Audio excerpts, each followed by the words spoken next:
لسه فاضل كتير يا جعران. الصبر يا خواجه وجربنا. هو لسه فيه تاني؟ لما نوصل لاخر الطريق هنلاقي الركايب مستنيانا، هي اللي هتوصلنا لنجع الجبل. I'm not feel safe, Mr. Freeman. Don't worry. This dam cannot do anything to us because he knows very well what we can do. Then don't give them the money before coming back safely. Oh, we have to reach him first. Right? طول الطريق وك وك وك وك وك وك وك وك. ما تبطلوا رطني بقى، خلينا نفهموا بتقولوا ايه.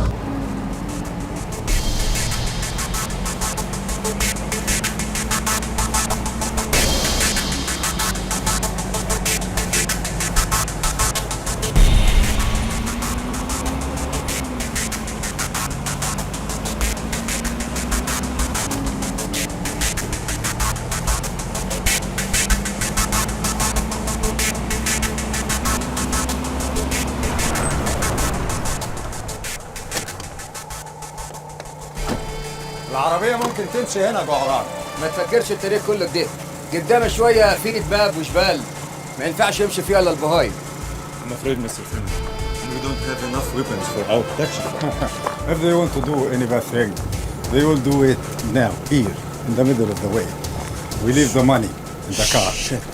We can't ask for any help. There is no signal here. I decide to continue this way. بطلوا رط بالفرنجي ده واركبوا الركايب، خلينا نوصل بسرعه. زمان كبارات النجع في انتظارنا.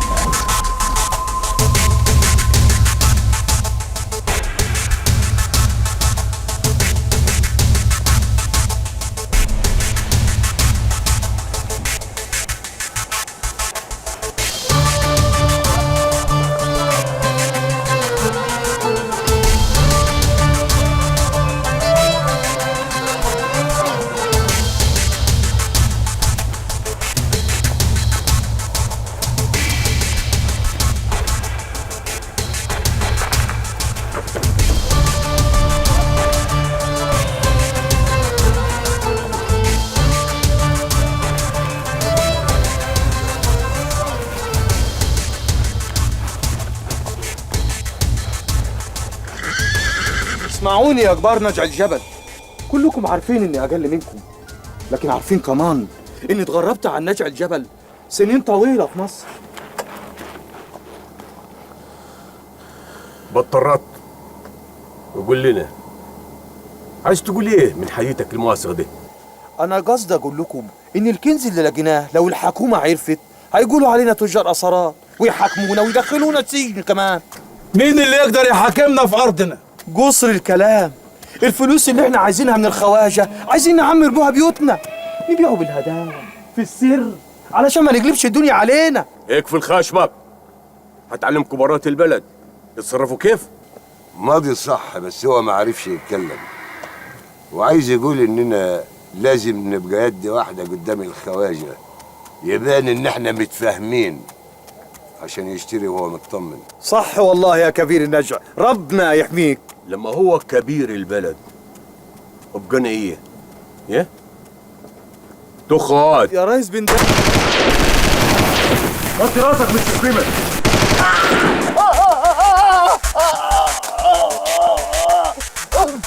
ما تخافش ما تخافش يا خواجه، دول تلاقيهم شافونا بيرحبوا بينا.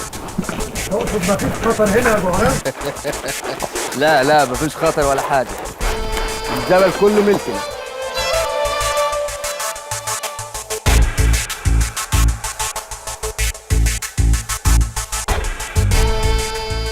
على فكرة أنا لو حصل لي أي حاجة أنت وأهلك في أسوان في إيدينا. عيب يا خواجه، انت امانه في رقبتي، وده واكل عيشنا ورزقنا، وليك عليا اوصلك مطرح ما جبتك بامان.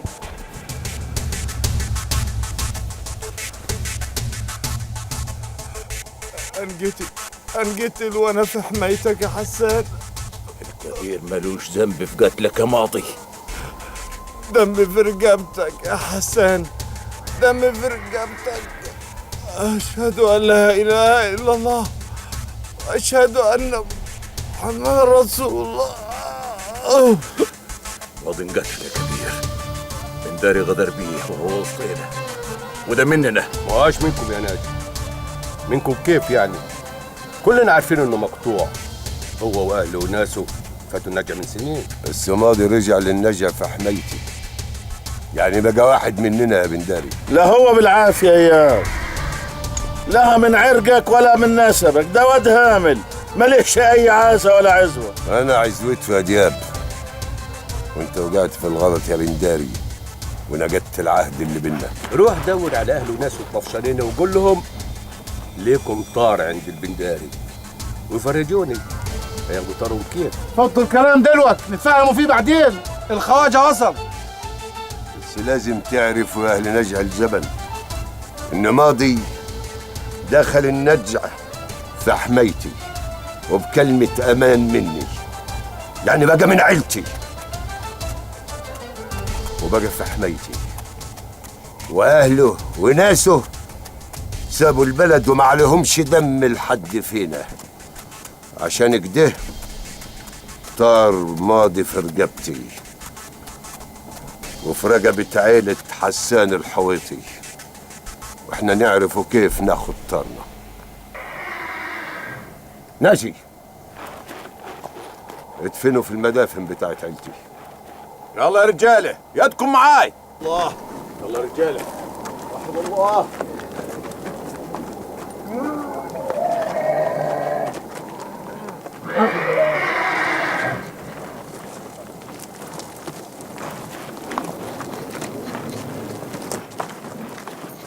اوه ماي جاد، قتيل. قلت لك مستر فريمان الناس دي مالهاش امان. يا مرحب يا مرحب يا مرحب. مرحب بيك يا جهران ومرحب بكل الضيوف. مرحبا بيك يا مغاوري. لا لا لا جعران، انا مش عاوز اشتري حاجه. استهدي بالله بس يا خواجه، تعال نقعد بس، تعال. لا لا لا ما ينفعش. روق بس روق. لا انا لازم امشي من هنا حالا. يعني ايه تمشي؟ ها؟ امال شايفين؟ استهدى بالله بس يا ريس دياب، الراجل اول ما وصل لقى قتيل. خليه يقعد. الا 3 بالله العظيم اخليه يحصله. ولا بلاش، اللي حسان يقول عليه من عيلته. مش وقت حساب يا بنداري، بضاعة قدامك يا خواجة، قدر قيمتها قدام كاميرات النجم.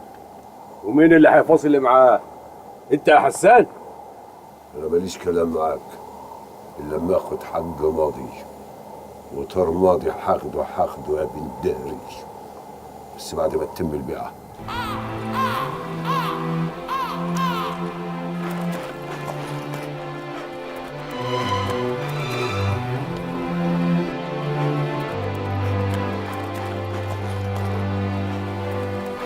هدوا يا رجاله.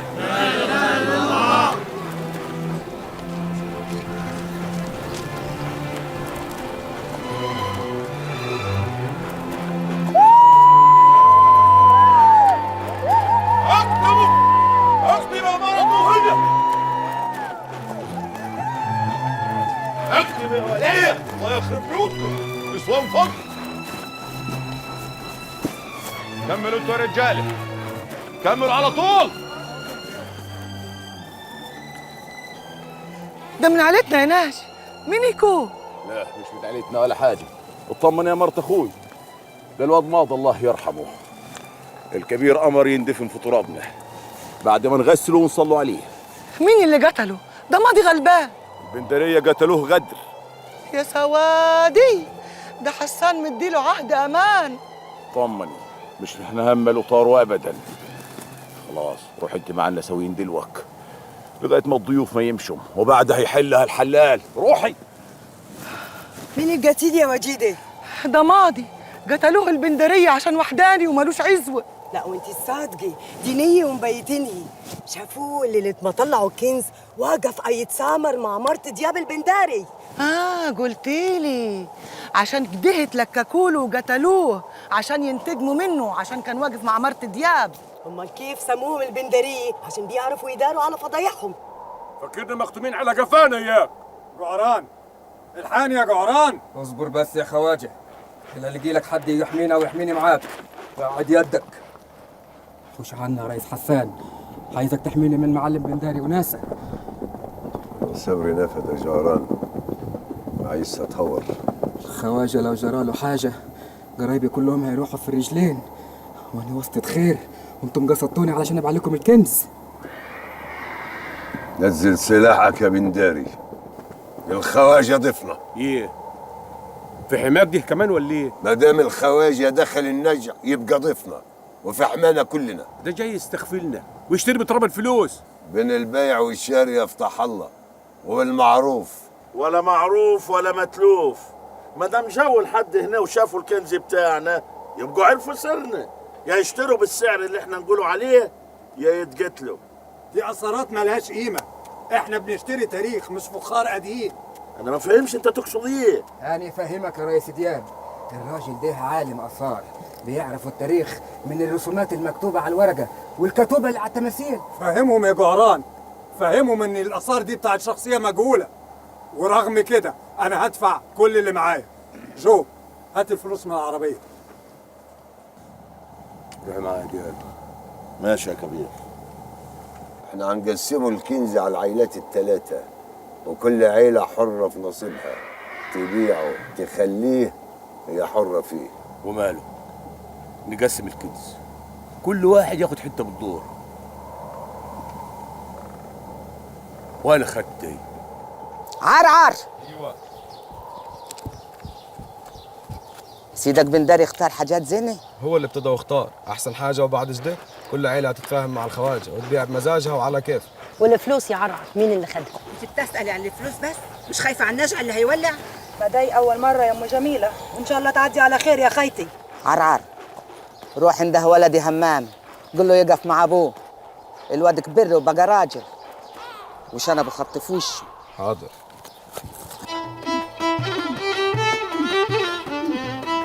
بقول لك ايه يا مناع؟ قول يا همام. تفتكر الخواجه ياخد باله من الحاجات الناقصه؟ وهو يعرف من وين ان في حاجه ناقصه؟ حتى لو عرف انا مش هديله الخنجر بتاعي، ولا انا هديهم السيف بتاعي. المقبره دي انا وانت اللي لقيناها، ولازم ناخده حاجه تفكرنا بيها. يعني مش هتقول لابوك حسان؟ لا انا اقول لابوي ولا انت تقول لابوي، وبعدين نزهرها بعد ما الخواجه ياخد الحاجه ويمشي. طب بقول لك ايه؟ ما تجيني نسيدوا ارانب. يلا. بقول لك ايه يا سناري؟ انا شايف ان الخواجه عامل حساب كبير قوي للمعلم بنداري وخايف منه. يبقى العقل الزين يقول ايه يا اخوي؟ نصيبك على نصيبي ونحطه على نصيب بنداري ونخليها شروه واحده. صح، وبالطريقه دي اذا الخواجه حب يظلمنا مش هيقدر يظلم بنداري ونبقى احنا الرابحين. طيب افرض بنداري طمع في حقنا. لا، بنداري ده مننا وعلينا ونقدر نتفاهموا معاه. عايزك تروح تقول له ان انا شاري خاطره وهحط يدي في يده، ويمكن نبقى كده طول العمر. عفارم عليك يا ريس عبادي، عفارم. ايوه كده، خلي حسان يطق شرار. اسمع يا خواجه، خليها شروه واحده. نصيبي انا واخويا عبادي حط على نصيب الريس بنداري، وكلنا خوات وعيله واحده ومصلحتنا واحده، ومفيش اي فرق بيننا. براوة عليكم، براوة. اهو ده التفكير الزين. كل الفلوس اللي معايا في الشنطه دي، مفيش فلوس تاني. فتشت العربيه زين؟ فتشتها زين، ما فيهاش غير شنطه الفلوس دي. انا هقسم بينكم الانصبه انتم الثلاثه. عنك انت يا خواجه، الفلوس اللي في الشنطه دي نصيبي ونصيب المعلم عبادي واخوك سنداري. نصيبك انت والمعلم عبادي واخوه سناري؟ وفين نصيب المعلم حسان؟ انا ماليش صالح. الفلوس اللي في الشنطه دي حق نصيبي قدامه اهو. عايز يبيعه لك وحر. يلا يا دياب. يلا يا عبادي. اتفضل يا كبير. يلا يا سناري. اتفضل يا معلم عبادي. معلم حسان، انا معيش فلوس خالص تاني. وانا ما بيعش بلاش، البضاعة قدامك واديك عينتها، عايزها ادفع ثمنها. انت مش شايف انه خد الفلوس بالقوه؟ قول الحمد لله ان خلصت من شره. لكن المعلم حسان عمره ما كان غدار ولا طماع. جعران، هتنقلوا البضاعة دي كيف؟ الحاجات الصغيرة هناخدها نلمها كلها واحنا ماشيين، والحاجات التقيلة هيجي رجالة الخواجة يشيعوها. وانا بضاعتي من التقيلة، لما يجوا ياخدوها يدفعوا كد ثمنها مرتين. معلم حسان، انت ذكي جدا. عارف ليه؟ عشان عارف ان بضاعتي غالية مش رخيصة وعارف قيمتها. عايز تعرف ليه؟ الورقات دي قد تمن البضاعة كلها.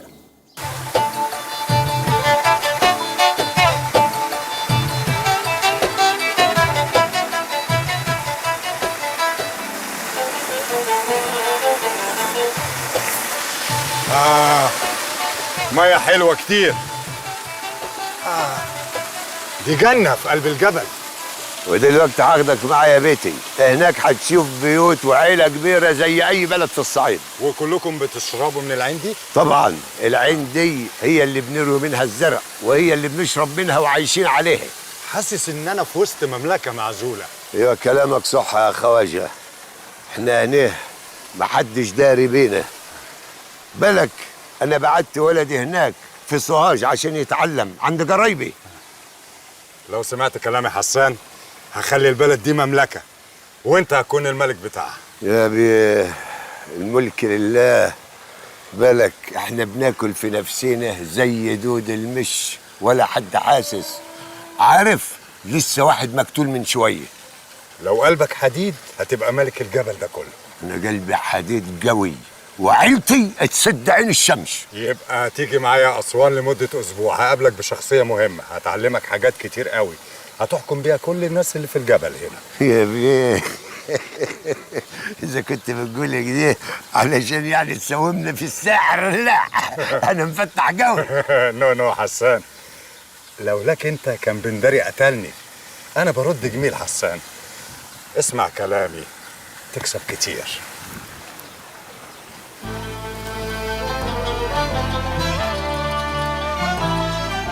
دي بيوت عيلتي ومفيش حد غريب وسطينا. بس ليه البيوت كلها انتوا بانيينها فوق منطقة عالية؟ ساعات المطر في الشتاء بيبقى زي السيل والبيوت الواطية بتغرق.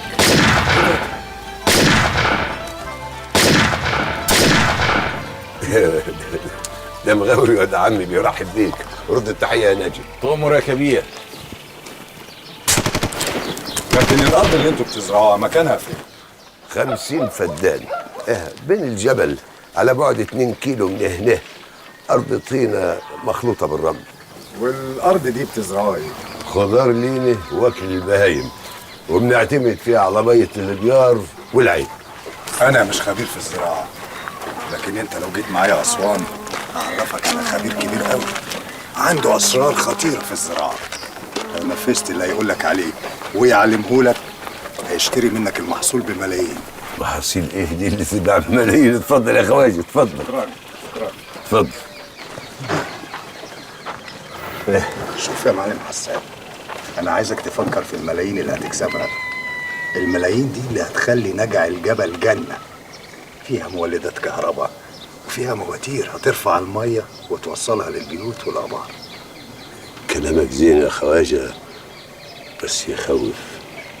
لو بنداري مكانك دلوقتي ما كانش خاف، ولو أنا كنت عايز أديله الفرصة كان هيحكم نجع الجبل ده، لكن أنا اخترتك أنت. عارف ليه؟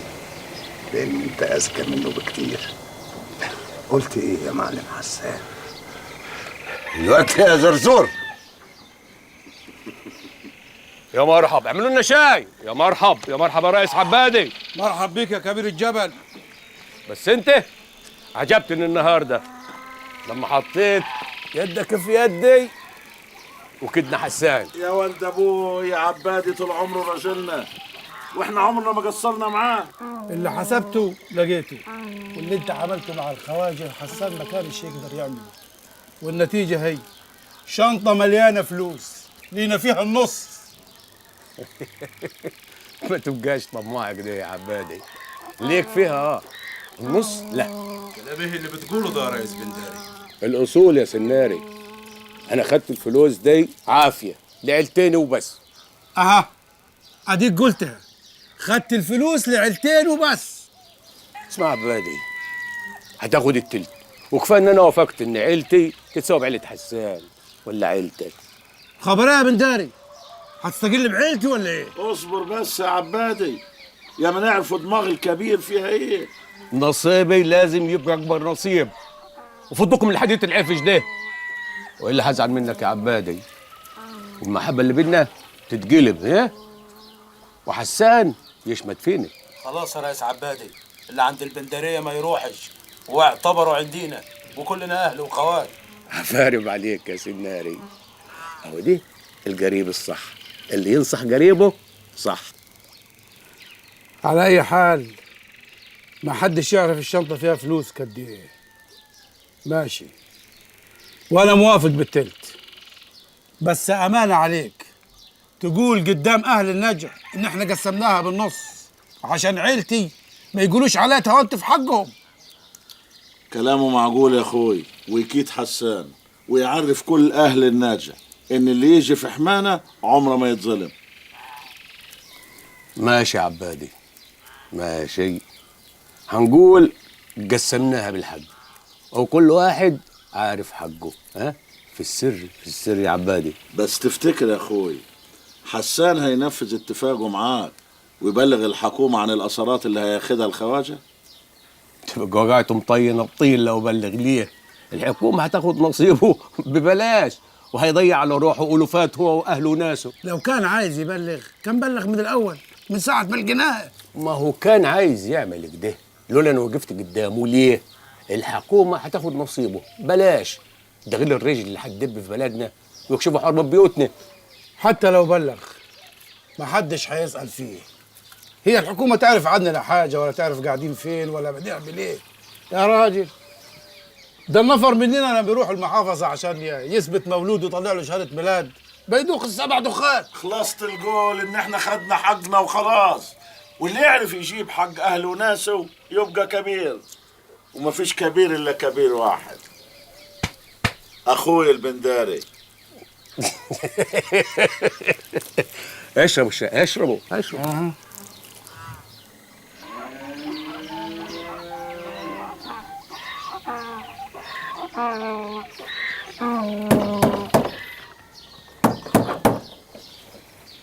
كيفك يا خاطر؟ زين. وين الكبير؟ في المضيافة، خش السكة فاضي. اكل جميل يا ساتر. انا والشفا يا خواجه.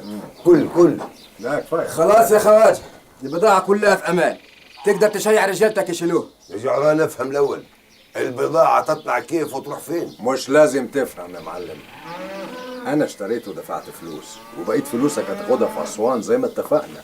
اما ترجع هنا في ناس متخصصه هتعرف تنقل البضاعه لما تاخدها منك. والحاجات الخفيفه مش قلت هتاخدها معاك؟ الورق ده بس اللي هاخده معايا، انما بقيه الاثار ليها ناس متخصصه بيعرفوا ينقلوها ويقدروا كمان يحافظوا عليها من غير مشاكل. خد بالك يا خواجه، البضاعه لسه تحت يدي وفي حمايه عيلتي، يعني مش هتطلع من هنا الا لما ارجع له بصاغ سليم ومعايا كد اللي خده بنداري مرتين واكتر كمان.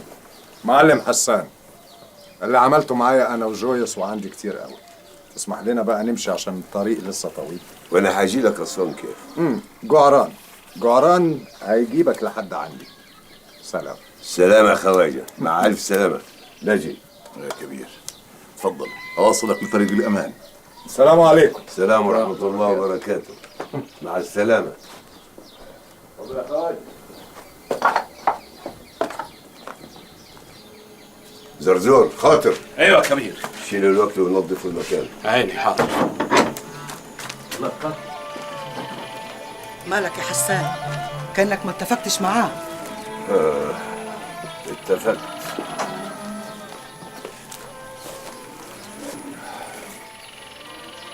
هاخد كد بنداري وعبادي مرتين.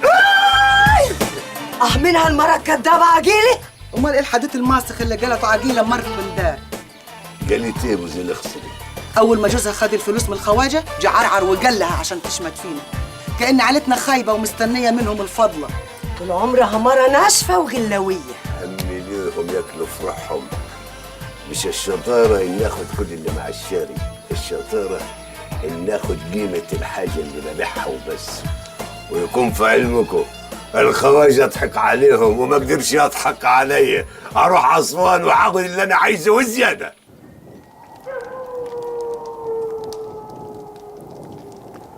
ريحة الأرنب زينة قوي يا مناع. أنا خايف لحسن ديب يشم ريحته ويهجم علينا. الديابة تخاف من النار، ولو جه ديب همسك سيفي واشقه نصين. هو أنا هديله بالخنجر بتاعي في قلبه ده؟ بعد يدك عن الأرنب، أنت اتخوت؟ أعمل إيه يا مناع؟ بس أنا جوعت قوي. هو خلاص استوى. قوم هات لنا ورقة من أي شجرة نفرشها على الأرض وناكل عليها. يا أبوي عليك، ما أنت نص وأنا نص وخلاص. ونحرق يدنا ليه؟ ها؟ يا أبوي على جبنك. خلاص أنا هقوم أجيب الورقة. هات السيف.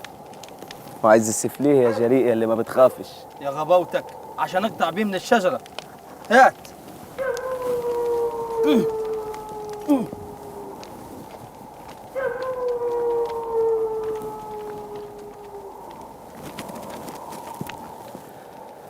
يا سلام لو في شوية ملح كان بقى طعمه حلو قوي. ده يا دوب يكفيني لوحدي ويا ريته يشبعني.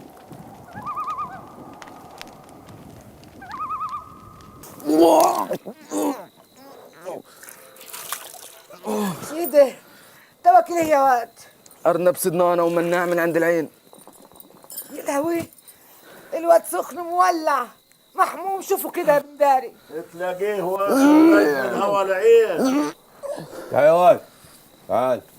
مش قادر يا ابوي، بطني بتوجعني. تعال وريني.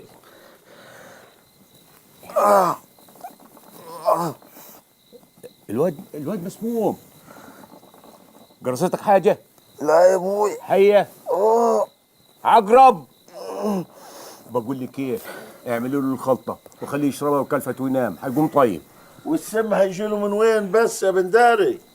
يمكن من الخنجر اللي سرقته انا ومناع من وسط الأسرات وقطعت بيه الأرنب. وريني هاي وريني. ايه ده؟ يسوى شيء وشويات ولا خنجر الملوك. يبقى تسمم من الخنجر ده يا بنداري. يعني ايه يا عمي؟ هموت من سم الفراعنة؟ لا يا حبيبي لا، هتموت من الضرب عشان اي نوبة تانية تسرق حاجة ما حدش يشوفك. يلا غور غور.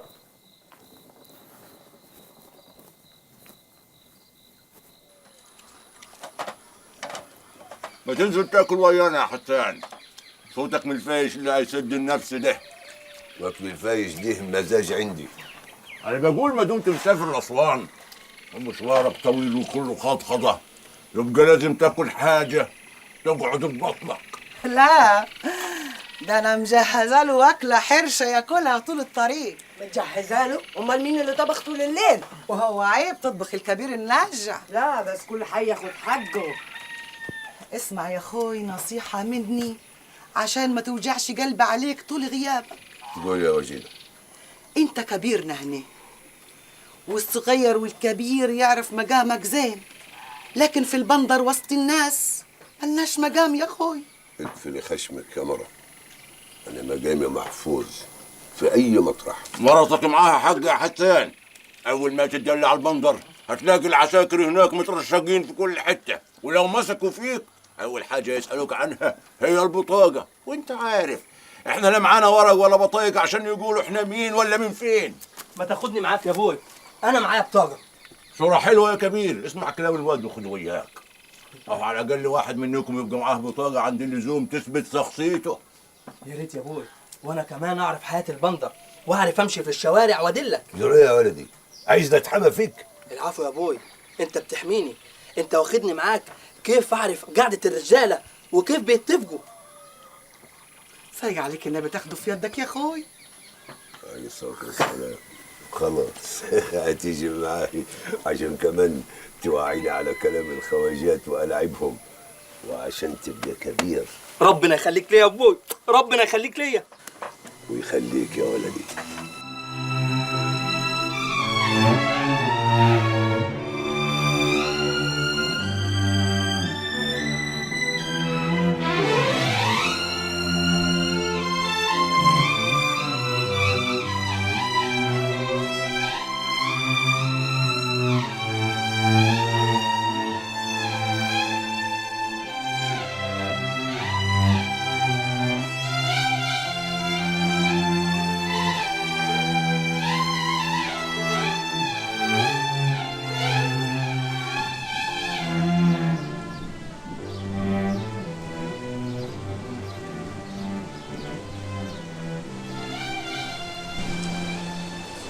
يا اوكي.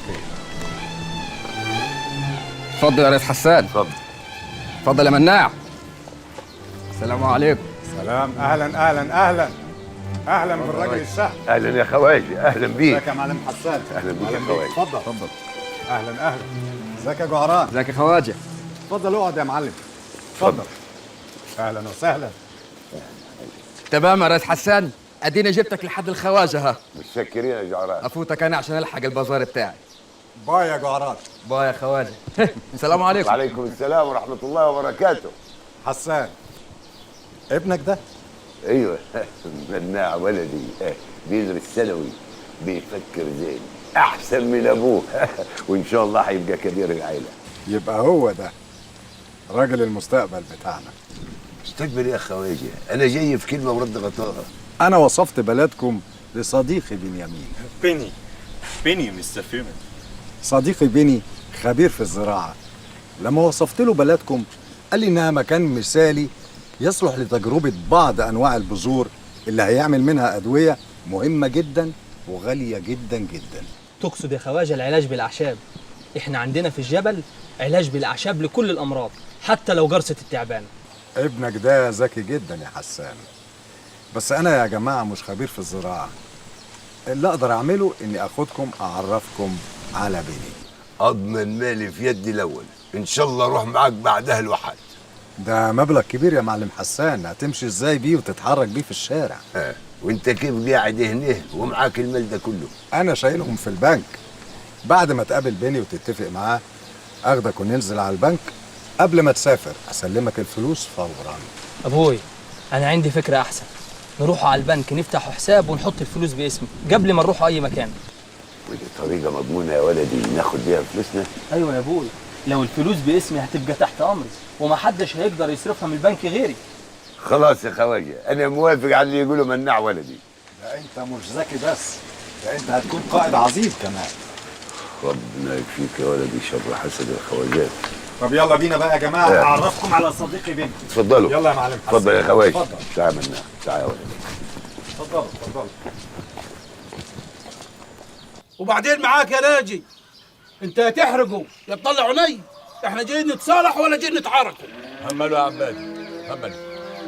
ناجي طول عمره كده همجي على الفاضي، غاوي النطحه وبس.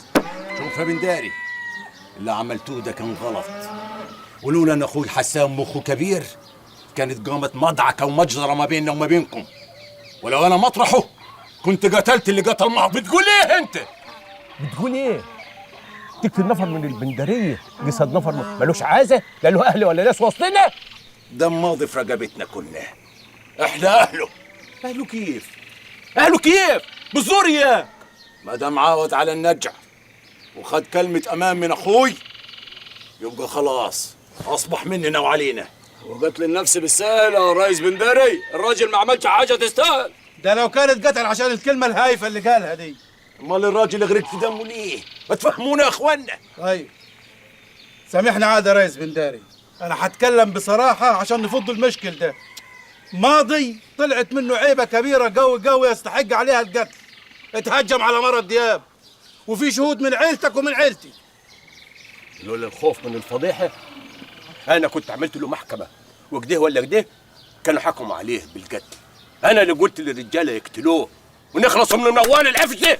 لو الحكايه دي صح وكلامكم مظبوط يبقى برضك كان لازم تشاوروا كبيرنا، مش تنفذوا حكمكم فيه كده. نفذنا وخلصنا، خلصنا يا ناجي. يلا بينا عبادي، انا افتكر ان احنا خايفين منهم. السلام عليكم. عليكم السلام يا سيدي ورحمه الله وبركاته. هيوصلكم ردنا بعد ما يعاود كبيرنا للنجع ان شاء الله بالسلامه.